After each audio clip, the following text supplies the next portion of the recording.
Hello, you're watching France 24. Welcome to Middle East Matters. Coming up in the programme, Western volunteers travel to Syria to fight against jihadists there.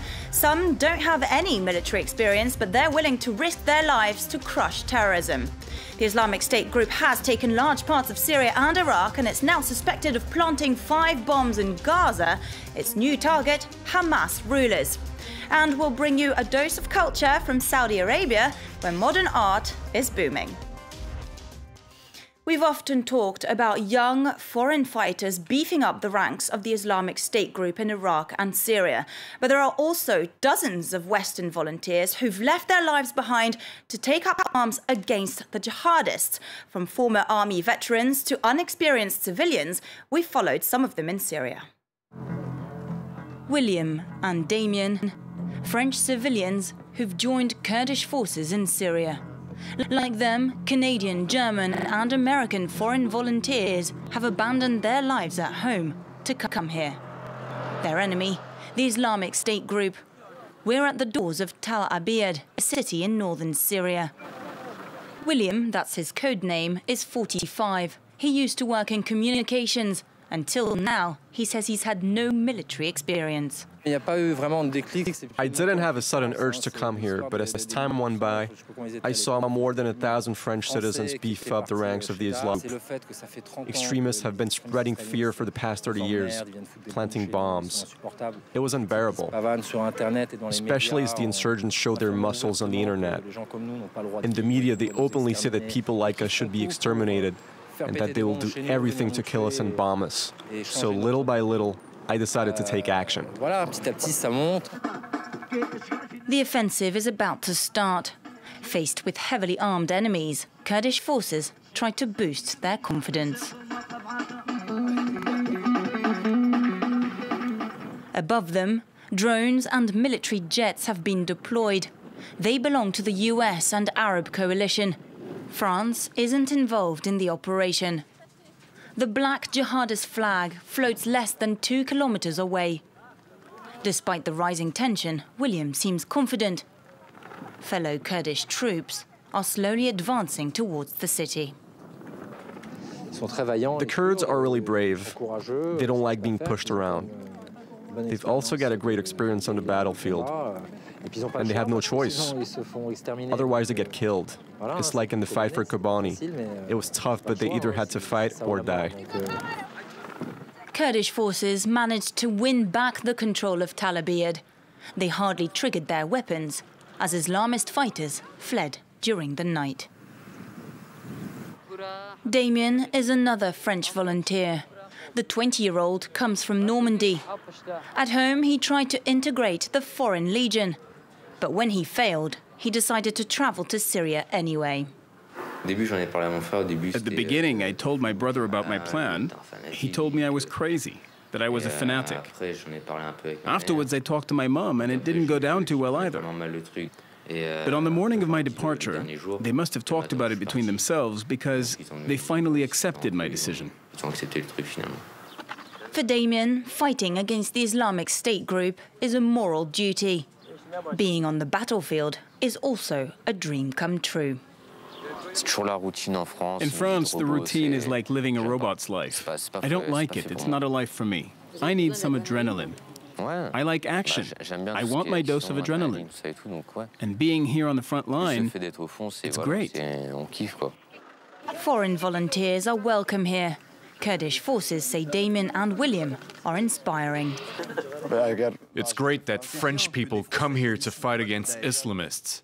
If one day France is threatened and needs our help, I'll go and fight for France. For the first time, William patrols the city with the rest of his military unit. Local residents have been ruled by the Islamic State organization for the past 2 years. Some greet the troops with cheers, while others aren't as enthusiastic. Many are suspected of collaborating with the Islamic State group. Several homes have been covered with the jihadist symbol. Kurdish troops and foreign volunteers are well aware that the Islamists could soon retaliate. Well, at the Turkish border with Syria, security is expected to be boosted to prevent jihadists from creeping into the country. The Turkish government has long been criticised for not doing enough to deal with its porous border. But after Monday's deadly attack in the town of Syria, the Turkish government has vowed to crack down on militants. Well, the Islamic State organization isn't only suspected of carrying out the suicide bombing in Turkey, it's also thought to have targeted Gaza. Last month, the terrorist group threatened Hamas, the Islamist movement that rules the Gaza Strip. Fernand Van Tetz explains. The wreckage of yet another car bomb in Gaza. Early Sunday morning, 5 car bombs were set off within a quarter of an hour in Gaza City. The cars belong to Hamas and Islamic Jihad officials. A warning for those who control power in the narrow strip. We woke up this morning because of the sound of explosions, and we thought the war was happening again. We went out on the street because the explosions took place nearby, and we found a burned-out car and people running.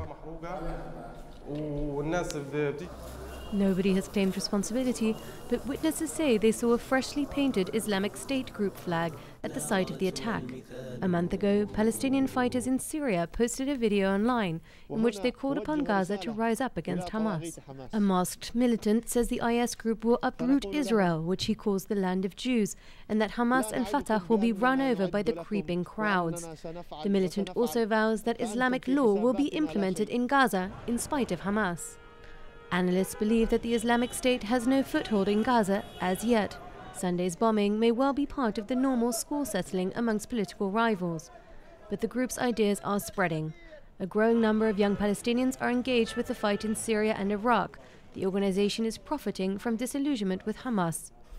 The Islamic State group is built on the failures of Hamas, corruption, clientelism, oppression as well. Hamas, which is close to the Muslim Brotherhood, has accepted the principle of democratic elections. It won power through the ballot box in 2006. On the other hand, jihadist groups such as the Islamic State group or Al-Qaeda are against democracy. They believe only in divine rule, so that's a huge difference between them. Also, Hamas receives financial aid from Iran, a sworn enemy of the jihadists, not only in Iraq or Syria, but even going back to Afghanistan. Salafi opposition to Hamas rule is growing. Gazans are frustrated by their borders being shut. Hamas has failed to get Egypt and Israel to lift a blockade, hampering reconstruction following last summer's war. And if you're a fan of modern art, you might have visited galleries in New York, London or Paris, but you could also check out the art scene in Saudi Arabia. In cities like Jeddah, local artists attract more and more attention. They're pushing their artistic boundaries to curb strict Islamic laws. Take a look.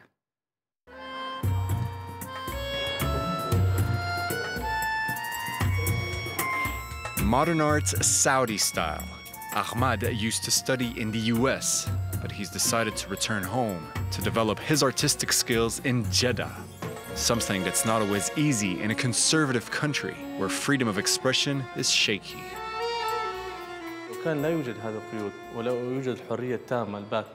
If there were no restrictions and we were completely free, we would feel like we didn't have a role or a culture, and our art would be like...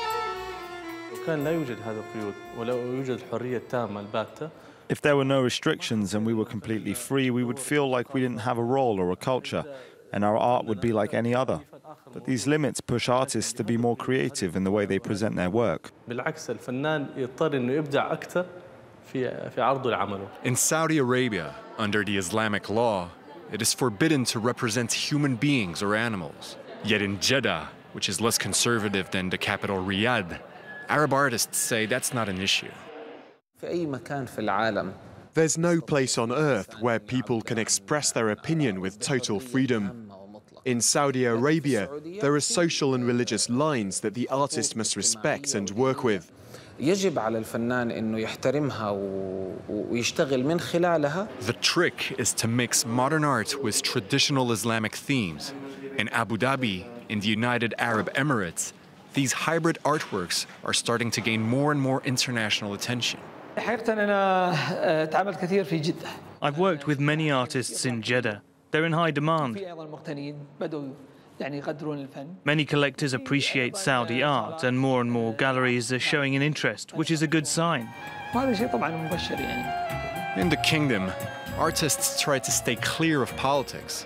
although many want to reflect a different